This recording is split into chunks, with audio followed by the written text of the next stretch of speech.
นี้สุขภาพของแม่สุขภาพจะมาพักเติมมันตอนนี้ไล่ขึ้นมาแล้วตามสมเสียตามสมเสียว่าไปจะมาดีกว่าว่าไปจะมาเห็นว่าตอนนี้กำลังตีกำลังมุกกำลังตึ๊ดเข้ามาแล้วการทำให้จะหาอยู่มาพักเติมตอนนี้ห่างมาแล้วยังโอ้โหยังคนบอกถึงตอนนี้กำลังดูกินสติกันมาตอนนี้ไล่แย่งยังบางกันมาตอนคอกันมาตามทันตามขึ้นมาพอขึ้นมาของเอ็มสุขภาพอยู่มาพักเติมมันตอนนี้ไล่ขึ้นมาแล้วยังมันบอกถึงพอไม่ต้องตอนนี้เราตีกันมาแล้วสุขภาพเราเอ็มสุขภาพมาพักเติมมันตอนนี้ตีกันแล้วตีกันมาแล้วจะมากันแล้วมันจะเบอร์สัญญาณเลยยังตอนนี้บอกมานี่เอามานี่เลยว่าตอนนี้ของเอ็มสุขภาพพยายามเลยไล่กันแล้วบอกมาแล้วของเอ็มสุขภาพมาพักเติมมันตีกันแล้วเอาตอนนี้ยังเอาชนะได้ไม่รับเกมสวัสดิ์ไอ้แก่แล้วต้องชอบมาที่กองสมานตอนนี้หลังจากการเรื่องทำสัญญาณของกองที่กองตอนนี้ตีกันมานี่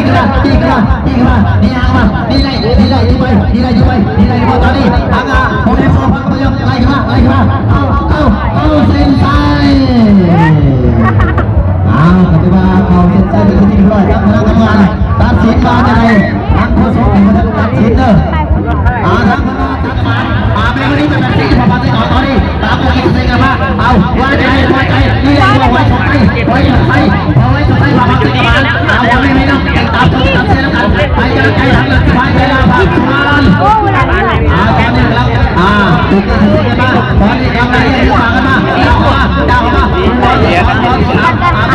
ยังไม่ออกมาจากไปที่เขาเส้นใจไม่ได้เลยตอนนี้ว่าทั้งพันธุ์เลยตามพี่น้องทั้งหัวชงใครอยู่ฝั่งเทวันนี่ออกมาเร็วจับไปตอนนี้ไม่ได้แบบนี้ก็ยังตอนนี้ไล่ขึ้นมาไล่ขึ้นมาตอนนี้ยังมีนี่ทางนี้หัวชงใครอยู่ฝั่งเทวันนี่ออกมานี่เลยว่าตอนนี้หัวชงใคร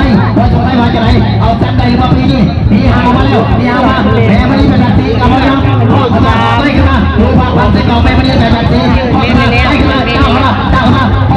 พอขึ้นเอาตอนนี้คือว่าหัวชนไทยดูมาพักเต็มมา